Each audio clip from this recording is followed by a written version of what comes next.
Before we go any further, we should give you credit. You're the reason why all this started. You are the original podfather, the legitimate one. Like, there's a lot of people claiming that. Yeah. You're the guy who made the very first podcast. You even came up with the name of it, right? I didn't come up with the name. Who came up with the name of it? Well, let me go back to the beginning, because actually the technology of podcasting was invented in 2000. So before anyone was podcasting, before there was an iPod, interestingly.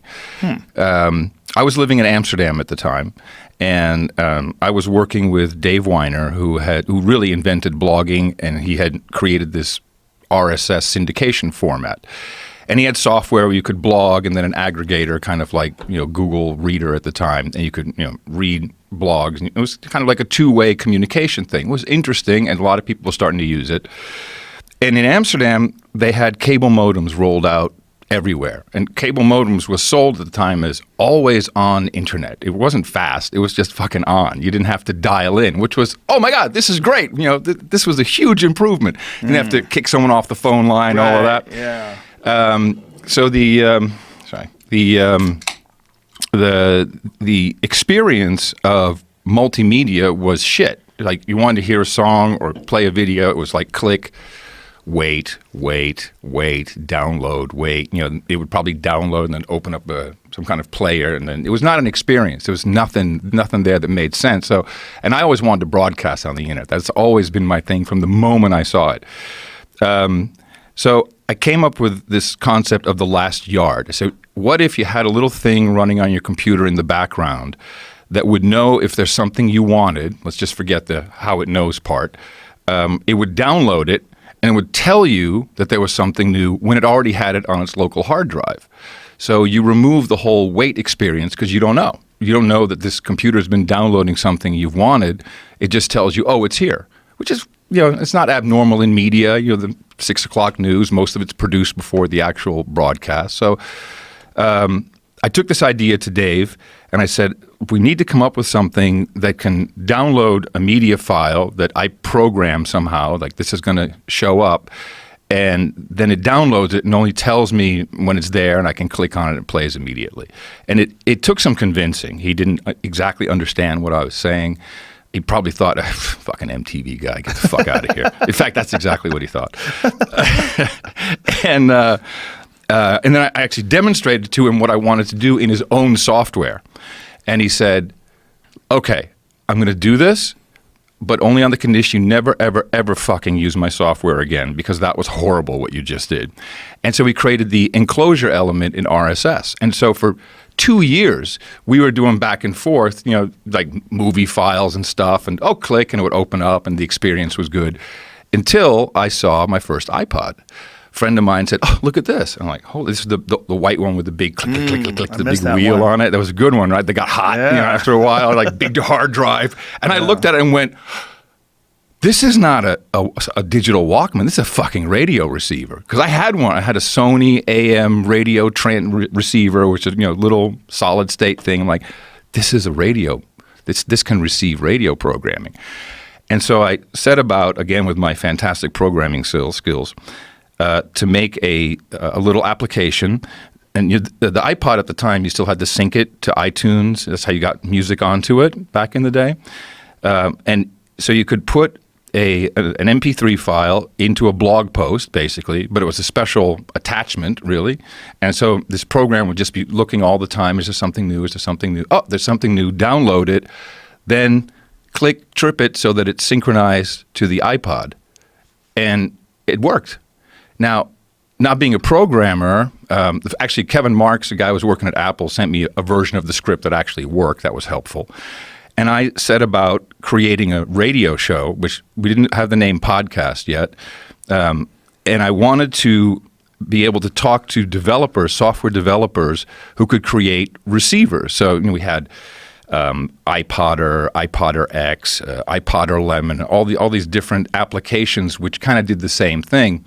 And because I was talking to developers, I called it the daily source code. So I did every day, and source code is kind of what the developers work in.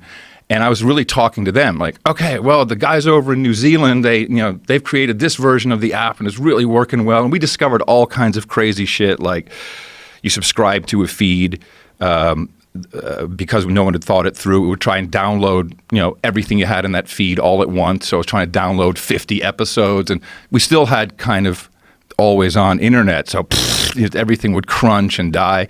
And this just kept building and building, and other people started doing these, and we called them soliloquies and little bundles of joy and all kinds of really dumb names.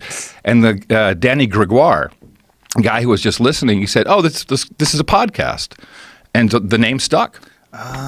Now, Ben Hammersley from the Guardian years earlier had actually used the term podcast somewhere in an article, which there was no podcasting at the time, but he envisioned that and called it podcast. So, oh wow! So he's the guy. So he's the guy who named it.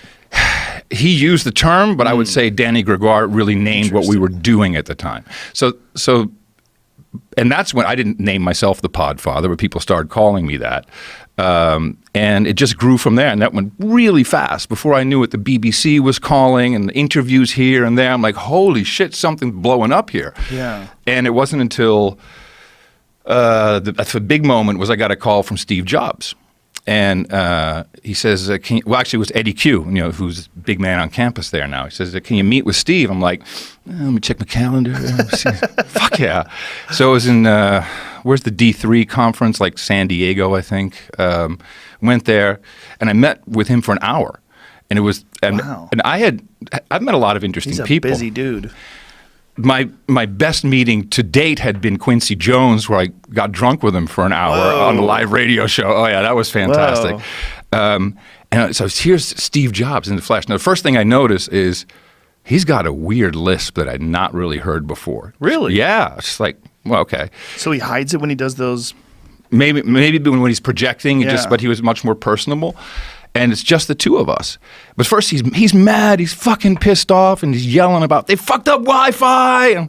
And I learned later that his plan always for the iPhone was to not be a cell phone, but to use Wi-Fi networks around the world.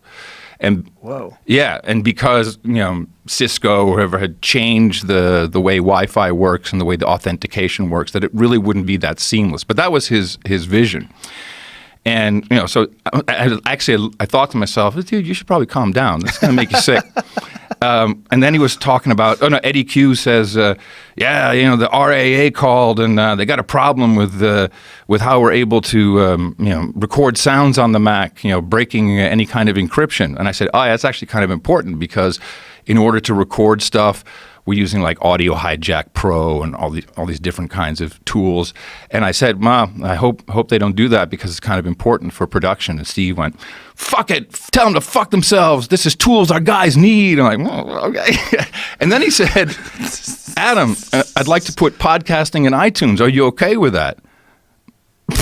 I'm like, are you kidding me? Yes, I'll give you my directory. I built a directory of podcasts. I'll give you that to start it off. Absolutely. And then it was kind of funny. So then maybe... What year was this? 2004, something like that, I think. Yeah, 2004, 2005 timeframe. And then, Jamie, maybe you can find it if you want. It's a pretty funny video. So he announces this on stage playing my podcast where I just rail on the Mac. If you take a look, it's pretty funny. It's the one video that really legitimizes me in the world of podcasting. Thank you, Steve. I really appreciate it. Oh yeah, you got to check this out. This is hilarious. Well, you could try to sell podcasts, but the whole phenomenon is so great it's free. Okay. And I think what we're going to see is an advertising-supported model emerge just like free radio. Here's another. Adam Curry is one of the guys that invented podcasting. And he has a podcast called The Daily Source. Let me go ahead and subscribe to that. And we can go listen to his latest one. Just click on it. Your daily source code, show number 180. Something remarkable is happening here. Radio is springing free of the regulated gatekeepers who've managed what you can hear since radio was invented. It's jumping into the hands of anyone at all with something or nothing to say. With $16 million worth of airplanes strapped to my ass, and the next generation radio content in my ears. We don't need no stinking transmitter. I like to think I'm flying into the future.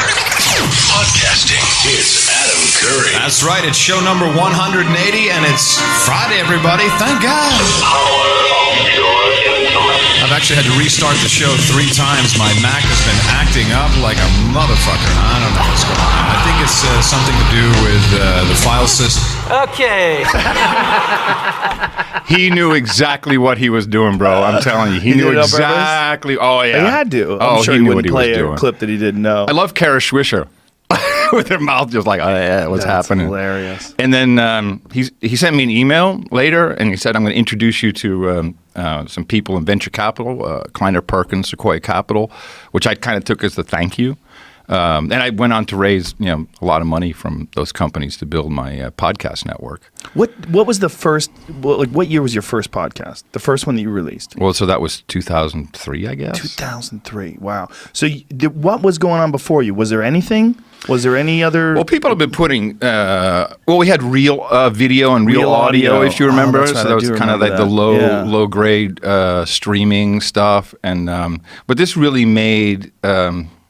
It did 2 things. I mean, it solved the bandwidth problem for downloading. That was the first, and now that's no longer an issue, of course. But it put the subscription model into place, and because neither I or Dave Weiner have ever patented any of this, it's completely free and open, so no one owns it, and that was the mission. I'm very proud of that. That's beautiful. Because otherwise, if someone Spotify is now trying to buy podcasting. By buying up all these networks, and they'll make it exclusive. And granted, they're trying to switch from a music company to an audio company, but ultimately, look at all the applications that are out there that are really good. People love them. The Apple podcast app. I use Overcast. I like that a lot. There's tons of different ones, and it's all because there's an open standard that no one can control. And Silicon Valley loves controlling shit. In fact, Apple loves controlling shit. This is one of the few things Apple has done that isn't a walled garden locked into Apple stuff. It's interesting because they're not even monetizing it. No, and they have many different ways they could do stuff or they could help, but I don't know why. I don't know why they're not. I think it's an oversight. I think they thought for the longest time that it was just this thing that people did that was no big deal, and then it's become so enormous. But they still have this model that they're operating under. That they're just aggregating. Could be. I mean, and what was interesting is when they started off, they immediately started to highlight NPR programming, which I'm grateful for. WGBH in Boston did a lot with putting their first programs, making those available as podcasts. But kind of the beauty of the amateurism of podcasting got pushed down a little bit, and it was all BBC, NPR, Radio Lab. PBS. Yeah.